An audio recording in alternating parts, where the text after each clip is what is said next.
Hello friends, आप देख रहे हैं 18 फरवरी का डीडी न्यूज। राज्यसभा में 37 सीट्स पर 16 मार्च को होगा इलेक्शन। 26 फरवरी को आएगा नोटिफिकेशन। एनजीटी ने एनवायरमेंटल नॉर्म्स के वायलेशन को होमिसाइड और असॉल्ट से किया compare. Famous American civil rights leader Jesse Jackson का निधन, बराक ओबामा ने दी श्रद्धांजलि। गवर्नमेंट ने एआई समिट से गलगोटिया यूनिवर्सिटी को किया बाहर। चाइनीज रोबोट्स को अपना बताकर किया था present.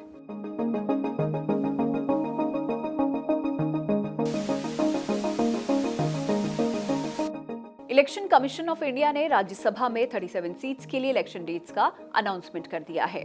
According to the commissions announcement, in elections के लिए 26 फरवरी को नोटिफिकेशन रिलीज होगा। 16 मार्च को सुबह 9 बजे से शाम 4 बजे तक वोटिंग होगी और उसी दिन शाम 5 बजे से काउंटिंग की जाएगी। महाराष्ट्र, ओडिशा, तमिलनाडु, पश्चिम बंगाल, असम, बिहार, छत्तीसगढ़, हरियाणा, हिमाचल प्रदेश और तेलंगाना की सीट्स खाली हो रही हैं। इन राज्यों में 37 एमपीज का टेन्योर अप्रैल 2026 में खत्म हो जाएगा। इनमें सबसे ज्यादा 7 सीट्स महाराष्ट्र में खाली हो रही हैं, तो वहीं तमिलनाडु में 6, पश्चिम बंगाल और बिहार में 5 सीट्स पर वोटिंग होनी है। मध्य प्रदेश में एक केस की सुनवाई करते हुए एनजीटी ने कहा कि एनवायरमेंटल नॉर्म्स के वायलेशन को होमिसाइड और असॉल्ट जितना ही सीरियसली लिया जाना चाहिए। जस्टिस शिव कुमार सिंह और सुधीर कुमार चतुर्वेदी की बेंच बायोमेडिकल वेस्ट ऑपरेटर की प्ली पर सुनवाई कर रहे थे। मध्य प्रदेश के पॉल्यूशन कंट्रोल बोर्ड ने शिवपुरी जिले में common biomedical waste treatment facility यानी कि CBWTF चलाने की उनकी एप्लीकेशन को रिजेक्ट कर दिया था। इसी को लेकर एनजीटी ने कहा, एनवायरमेंट का नुकसान सीधा पब्लिक हेल्थ पर असर डालता है। एनवायरमेंट नॉर्म्स को अगर ना माना जाए तो इससे डेथ और इंजरीज हो सकती हैं। एनवायरमेंटल नॉर्म्स के वायलेशन को उतना ही सीरियसली लिया जाना चाहिए जितना होमिसाइड और असॉल्ट को लिया जाता है, बल्कि ये ज्यादा सीरियस है क्योंकि इसके विक्टिम ज्यादा हो सकते हैं और उनकी पहचान भी नहीं की जा सकती। इसका नुकसान हमारी फ्यूचर जनरेशंस को भी झेलना पड़ सकता है। आज एआई इम्पैक्ट समिट 2026 का 3rd डे है। इसमें सुंदर पिचाई ने पीएम मोदी से मीटिंग की। इंडिया आने पर पिचाई ने एक्स पर पोस्ट किया, एआई इम्पैक्ट समिट के लिए इंडिया वापस आकर अच्छा लग रहा है। हमेशा की तरह यहाँ पर वार्म वेलकम मिला। ये समिट 16 फरवरी को शुरू हुआ और 20 फरवरी तक चलेगा। पीएम मोदी ने इसका इनॉग्रेशन किया था। कल फ्रेंच प्रेसिडेंट इमैनुअल मैक्रो इसमें शामिल हुए थे। इसके अलावा मैक्रो ने प्रधानमंत्री मोदी से मीटिंग भी की। इसके बाद दोनों नेताओं ने मुंबई में ज्वाइंट प्रेस कॉन्फ्रेंस की। इस दौरान पीएम मोदी ने कहा कि इंडिया और फ्रांस मिलकर इंडिया में ऐसे हेलीकॉप्टर बनाएंगे जो माउंट एवरेस्ट जैसी ऊंचाइयों तक उड़ सकेंगे। पीएम ने फ्रांस को इंडिया का स्पेशल पार्टनर भी बताया और कहा कि दोनों देशों ने अपने रिश्ते को special global strategic partnership level तक अपग्रेड करने का डिसीजन ले लिया है। According to BBC, 10 Islamic countries ने घोषणा की है कि ट्यूसडे शाम को रमजान का चांद देखा गया। इसके साथ ही वेंसडे रमजान महीने का पहला दिन बन गया है। आज UAE, सऊदी अरब, कतर, बहरीन, कुवैत और यमन में रमजान शुरू हो रहे हैं। हालांकि इंडिया में 19 फरवरी को पहला रोजा रखा जाएगा। पाकिस्तान पर एक बड़ा खतरा मंडरा रहा है। भारत ने शाहपुर कंडी बैराज को 31 मार्च तक कंप्लीट कर रावी नदी का सरप्लस पानी पाकिस्तान जाने से रोकने की पूरी तैयारी कर ली है। जम्मू कश्मीर के जल शक्ति मंत्री जावेद अहमद राणा ने कहा है कि पाकिस्तान को जाने वाला सरप्लस पानी रोका जाएगा। ये पानी अब ड्रॉट हिट एरिया कठुआ और सांबा डिस्ट्रिक्ट की सिंचाई में यूज होगा। पहलगाम आतंकी हमले के बाद इंडिया ने 1960 के सिंधु जल ट्रीटी को सस्पेंड कर दिया है। इससे पाकिस्तान के पंजाब प्रांत में पानी की कमी, एग्रीकल्चर क्राइसिस और बिजली की कमी होने का डर बढ़ गया है। American civil rights leader Jesse Jackson का निधन हो गया है। वो 84 ईयर्स के थे। उनके बच्चों ने अपनी ऑफिशियल स्टेटमेंट में कहा है कि हमारे पिता न सिर्फ हमारी फैमिली के बल्कि दुनिया भर के ऑप्रेस्ड, वॉइसलेस और ओवरलुक्ड लोगों के सर्वेंट लीडर थे। We shared him with the world and इसके बदले पूरी दुनिया हमारी एक्सटेंडेड फैमिली बन गई। डेथ की वजह के बारे में अभी ऑफिशियली कुछ नहीं कहा गया है। According to New York times, Jackson को प्रोग्रेसिव सुप्रा न्यूक्लियर पॉल्सी नाम की बीमारी थी। लास्ट ईयर नवंबर में उन्हें हॉस्पिटलाइज किया गया था। इन 2017 ही अनाउंस्ड कि उन्हें पार्किंसंस डिजीज है। वो 2 बार प्रेसिडेंट बनने की रेस में भी शामिल हुए लेकिन एक बार भी जीत नहीं सके।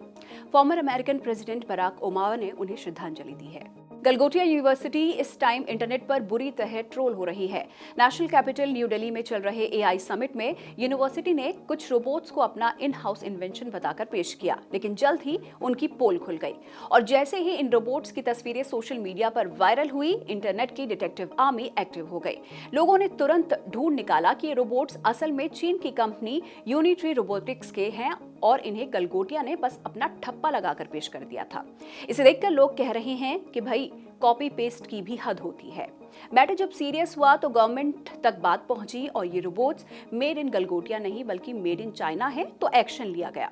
मीडिया रिपोर्ट्स के मुताबिक गलगोटिया यूनिवर्सिटी को तुरंत एआई समिट छोड़ने का ऑर्डर दे दिया गया और यूनिवर्सिटी को समिट के वेन्यू से जाना पड़ा। इसके बाद राहुल गांधी ने भी गवर्नमेंट को टॉन्ट किया। राहुल ने एक्स पर पोस्ट करते हुए कहा कि इंडिया के टैलेंट और डेटा का यूज करने के बजाय ये एआई समिट बस एक दिखावटी पीआर शो बनकर रह गया है। देश भर के कई एजुकेशन बोर्ड्स के एग्जाम्स चल रहे हैं और इस बीच एमपी बोर्ड से नया स्कैम सामने आया है। पूरा मामला मध्य प्रदेश के बुरहानपुर का है, जहां 10th क्लास के इंग्लिश पेपर के लीक के बाद हलचल मच गई और ये काम किसी हैकर का नहीं बल्कि स्कूल टीचर का ही है। 17 फरवरी को 10th का इंग्लिश का पेपर था। एग्जाम शुरू हुए कुछ ही देर हुई थी कि सोशल मीडिया पर पेपर की फोटो वायरल हुई। ट्विस्ट ये है कि पेपर किसी स्टूडेंट ने नहीं बल्कि एक प्राइमरी टीचर राजकुमारी सोनी ने ही लीक किया। According to media reports, madam ने एक एब्सेंट स्टूडेंट की डेस्क पर रखे पेपर की फोटो खींची और उसे अपने व्हाट्सएप स्टेटस पर लगा दिया। और जैसे ही खबर कलेक्टर हर्ष सिंह तक पहुंची, वो अपनी टीम के साथ सेंटर पहुंच गए। इन्वेस्टिगेशन में पता चला कि टीचर ने पेपर की फोटो किसी को सॉल्व करने के लिए भेजी थी ताकि चीटिंग कराई जा सके। गलती से वो स्टेटस में भी लग गई। फिलहाल टीचर और सेंटर सुपरिटेंडेंट को सस्पेंड कर दिया गया है। बोर्ड ने एग्जाम कैंसिल करने जैसा कोई डिसीजन नहीं लिया है, लेकिन इन्वेस्टिगेशन चल रही है। आज T20 वर्ल्ड कप का 11th डे है। आज 11 बजे साउथ अफ्रीका वर्सेस यूएई और 3 बजे पाकिस्तान वर्सेस नामीबिया मैच हुआ। शाम 7 बजे के लिए इंडिया वर्सेस नीदरलैंड का मैच शेड्यूल था। Along with that, farmer champion Australian team tournament से बाहर हो चुकी है। एग्रीकल्चर मिनिस्टर शिवराज सिंह चौहान ने फार्मर्स के लिए भारत विस्तार एआई प्लेटफॉर्म का इनॉग्रेशन किया है। यहाँ वेदर रिलेटेड अपडेट, मंडी के भाव, कीड़ों को रोकने के हैक्स और क्रॉप से रिलेटेड एडवाइस और गवर्नमेंट स्कीम से रिलेटेड सभी इंफॉर्मेशन अवेलेबल होगी। ये इंफॉर्मेशन फोन कॉल, चैटबॉट और मोबाइल एप्लीकेशन के थ्रू ली जा सकती है। फेमस बॉलीवुड स्क्रिप्ट राइटर और सलमान खान के पिता सलीम खान की हेल्थ थोड़ी बेटर है। हॉस्पिटल की तरफ से दिए गए स्टेटमेंट में कहा गया है कि उन्हें ब्रेन हैमरेज हुआ था, ऑल्दो ये माइनर था। 17 फेब की सुबह उन्हें घबराहट हुई और हाई ब्लड प्रेशर की कंडीशन में मुंबई के लीलावती हॉस्पिटल में उन्हें एडमिट करवाया गया। इसके बाद उन्हें वेंटिलेटर पर रखा गया। सलीम खान की कंडीशन फिलहाल स्टेबल है। डॉक्टर की टीम लगातार सलीम खान की हेल्थ को चेक कर रही है। सलमान खान और उनकी फैमिली हॉस्पिटल में ही उनके साथ है। उनके अलावा जावेद अख्तर, संजय दत्त भी हॉस्पिटल पहुंचे। शोले, दीवार, जंजीर और डॉन जैसी फिल्मों की स्क्रिप्ट लिखने वाले सलीम खान की एज 90 इयर्स है। सलीम जावेद की जोड़ी ने 1970 और 80s के दशक में बॉलीवुड की दिशा ही बदल दी थी। सलीम खान ने अपनी करियर की शुरुआत एक्टिंग से की। जिंदाबाद की पूरी टीम सलीम खान के जल्द ठीक होने की दुआ करती है। और आइए अब देख लेते हैं आज का मीम।